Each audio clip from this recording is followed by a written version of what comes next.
My name is Amoka, and this is the story of a man nobody respected. I first met Musa on a humid Sunday evening in Lagos, the kind of evening where the air smelled of dust, fried plantain, and exhaust fumes. My car had given up on me along the busy I-corridor road, its engine sputtering like a dying goat. I was stranded, angry, and a little scared. And that was when Musa appeared. He wasn't the kind of man anyone would look at twice. His shirt was faded, the collar fraying, and his trousers bore the permanent wrinkles of a man who worked with his hands. His skin was darkened not just by sun but by years of oil stains and sweat. And yet, there was something steady about his eyes, a quietness I could not name. "Madam, Kade Givwarola?" he asked, his Hausa accent soft against the noise of horns. I nodded, flustered. "Make I help you push am to one side," he said. And just like that, without waiting for thanks or reward, he pushed my broken-down car out of traffic. His arms strained, his brow glistened, but he didn't complain. When it was done, he smiled, the kind of smile that hides sadness in its corners. That was the first time I entered Musa's taxi. At first, he was just another driver to me. The yellow and black cab smelled faintly of old leather and cheap air freshener. He drove with a patience unusual for Lagos, letting danfos cut in, ignoring the curses of other drivers. "Why you no vex?" I asked one day after a reckless Kiki nearly scraped his bumper. He chuckled. "If I day vex for everybody way day drive mad for Lagos, I go die quick. Life short, madam. Too short." I laughed then, not realizing those words were the map of his soul. Over the weeks, Musa became my unexpected companion. My work as a journalist meant late nights and early mornings, and I found myself calling him more than Uber. He was reliable, affordable, but more than that, he listened. It was in the silences between traffic jams that I began to notice him. His hands gripped the steering wheel firmly, veins showing, skin rough. His clothes were simple, but always clean. He never complained about his lot, never begged for tips, never tried to impress. Still, there was something in his eyes, that unspoken heaviness. I didn't press at first. I just let him drive, while I watched Lagos blur past. Hawkers selling gala, barefoot children chasing shadows, men arguing politics in front of suya stands. But the more I rode with him, the more I wanted to know his story. It happened one night when the rain fell hard, drumming the roof of his taxi like 1,000 fingers. Traffic was frozen, horns blaring in futility. I sighed, tired, frustrated. "Do you ever get tired of this city?" I asked him. His reply was quiet. "Every day. But this city also feed me." There was something in his tone that made me look closer. "Musa, if you had the chance, what would you rather be doing?" For a moment, he said nothing. His knuckles tightened on the wheel. Then, softly, "I want teach. That was my dream. To stand for front of small Pekin, chalk in hand, show them say they fit be better than me. But," he paused, exhaled, "life no gree me. My papa die early. My mama get 5 children. I be the first. If I no hustle, who go pay school fees for the others?" His words hit me like a slap. Here was a man mocked as just a taxi driver, yet he had carried his entire family on his back. "Did they finish school?" I asked, my throat tight. "Yes. All of them. My junior sister non-nurse for Abuja. My brother day work bank. Another one day UK. Me. I day drive taxi." He laughed bitterly then, but it was the kind of laugh that breaks your heart. From that day, I could no longer see Musa as just another driver. But Lagos did not see him the way I did. At my office, when my colleagues saw him waiting outside to pick me up, they exchanged knowing glances. One girl whispered, "Amoka Don Day follow taxi driver now?" "No waro." They laughed, as if love or respect must wear a suit and tie. Even my mother, sharp-tongued as always, asked me, "Amoka, why that old driver day carry you everywhere? Hope say not only taxi work una day do o." People go talk. I wanted to argue, to tell her this man was more noble than half the so-called men in Lekki bars. But the words stuck. And yet, Musa himself, he never acted small. He never begged for my validation. He was simply himself, humble, calm, steady. The first time I truly saw his pain was one late night after a long assignment. I was tired, my head resting against the taxi window. We stopped at a fuel station, and Musa stepped out to fill his tank. That was when I heard two younger men, also drivers, mocking him. Old man Musa, still day drive taxi like say him no get shame. A beg, leave am. Him mates don build house, marry two wives. Not only steering wheel Musa get. They laughed, cruel and loud. Musa said nothing. He just paid for fuel, nodded, and drove on. But I saw his jaw tighten. His silence was not strength. It was survival. That night, I could not sleep. This was a man who carried dignity like a secret burden. A man invisible to the city, yet more human than most I had met. And slowly, I began to feel it, the pull of something deeper, something tender, something dangerous. I didn't yet know that my life, and Musa's, was about to change. Because the city of Lagos, with its laughter and gossip and cruel judgments, was waiting to test us. And it would all begin with one whispered question from Musa, one I never expected him to ask. When Musa finally asked me the question, it was so soft I almost didn't hear it. We were parked outside my apartment late one evening. The street was half asleep, its quiet broken only by the occasional barking dog and the hum of a generator. I had just thanked him for another safe ride when he lingered, hands still gripping the steering wheel as if letting go would undo something sacred. A mocker, he said, my name rolling off his tongue with a care that startled me. Why you no fear people go laugh you? Say you day always day with me. I stared at him, my breath caught in my throat. His eyes were not pleading, but they carried a rawness I had never seen before. Musa. I began, then stopped. The truth was, I did hear the whispers. At work, colleagues teased me. In my family group chat, my cousin once joked, "So when is your taxi driver introducing his fellow drivers to us?" I laughed it off, but inside, I felt the sting. I don't care what people think, I finally said. You treat me with respect. That's more than I can say for many men. His lips twitched into something between a smile and a grimace. He shook his head slowly, as though weighing my words against the heavy ledger of his life. Respect no day by ring, he murmured. People want money, status. Driver like me. Who go carry 'em introduce as husband. The silence that followed pressed hard between us. I wanted to tell him he was wrong. But before I could, he turned away, his face swallowed by the dim taxi light. That was the night I knew Musa's pain ran deeper than mockery. It wasn't just about the names people called him. It was the wound of a man who had given everything, only to be left behind. Over the next weeks, I saw more of that wound. One afternoon, as he drove me to an interview, I asked him about his family. Do they respect you for what you did? For raising them? He chuckled without humor. Respect. A mocker, they don't even remember. My sister go talk say no God help her, my brother go say no his own hard work. Nobody day mention Musa. I be shadow. A shadow. I repeated softly. Yes. Not only when they need money or advice they day remember say Musa day exist. But to sit with me, to introduce me to their friends, to ask me about my own dream, no. I be ghost. I turned to look at him. He kept his eyes on the road, but his jaw was tight, his hands white-knuckled against the steering wheel. That was when I realized, Musa wasn't just mocked by strangers. He was erased by those he loved.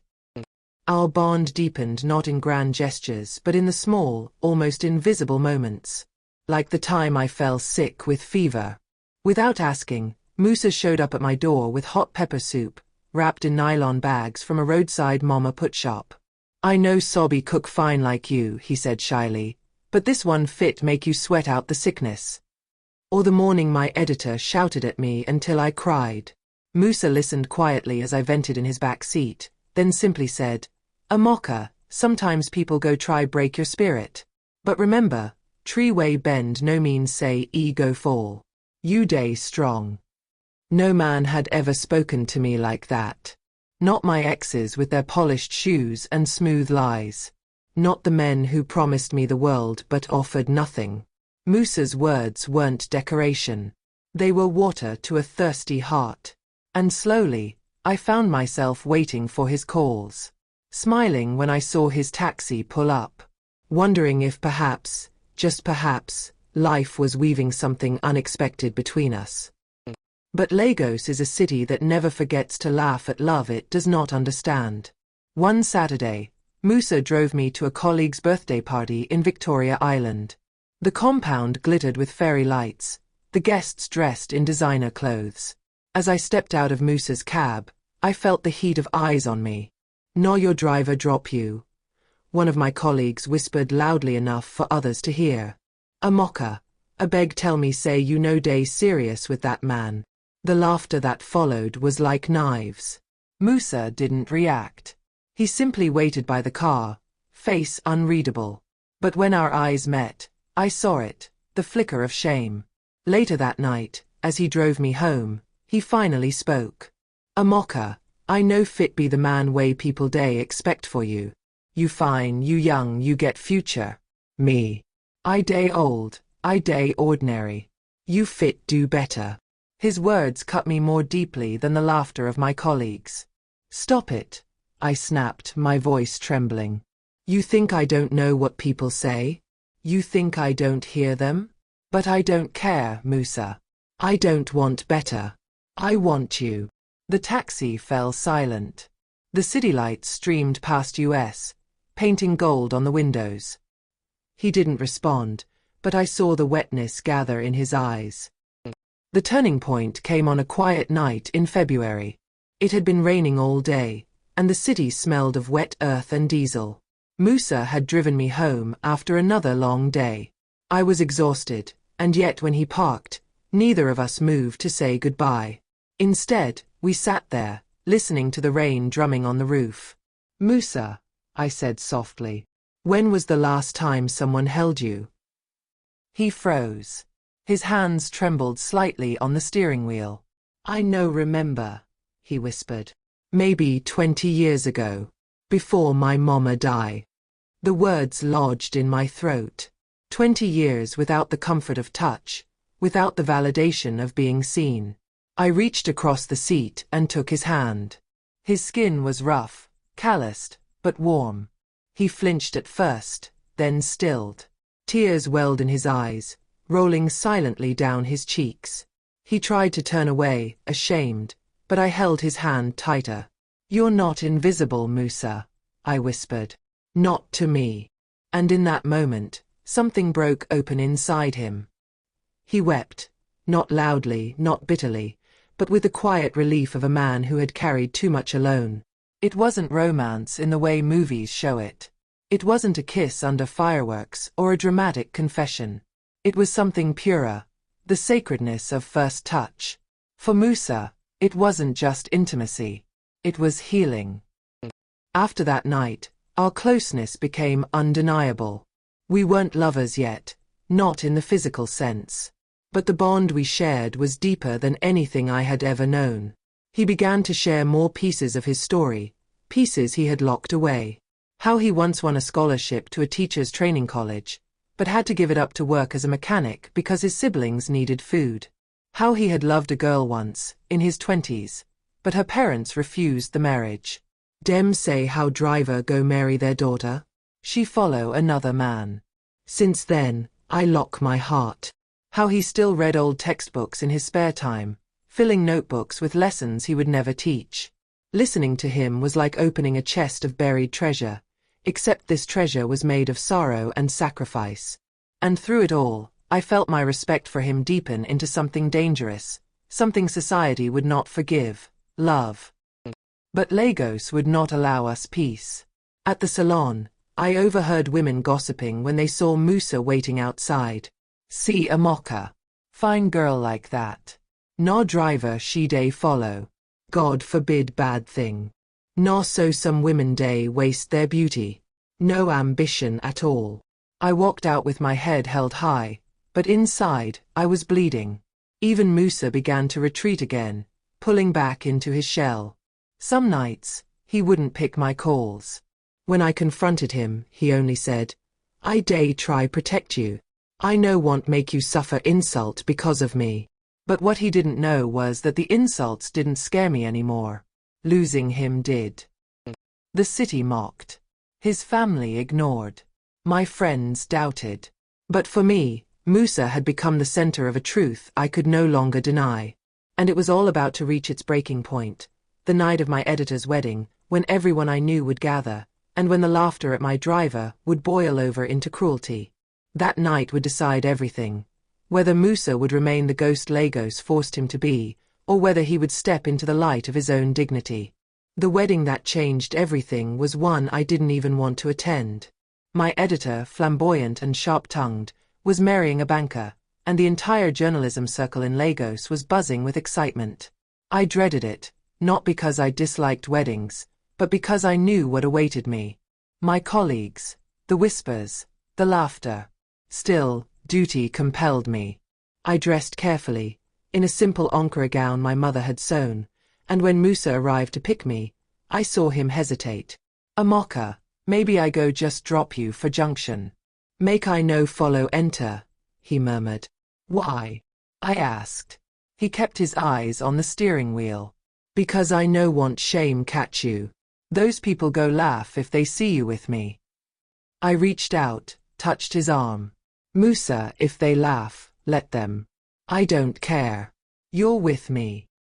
He didn't argue further, but the silence between us was heavy all the way to Victoria Island.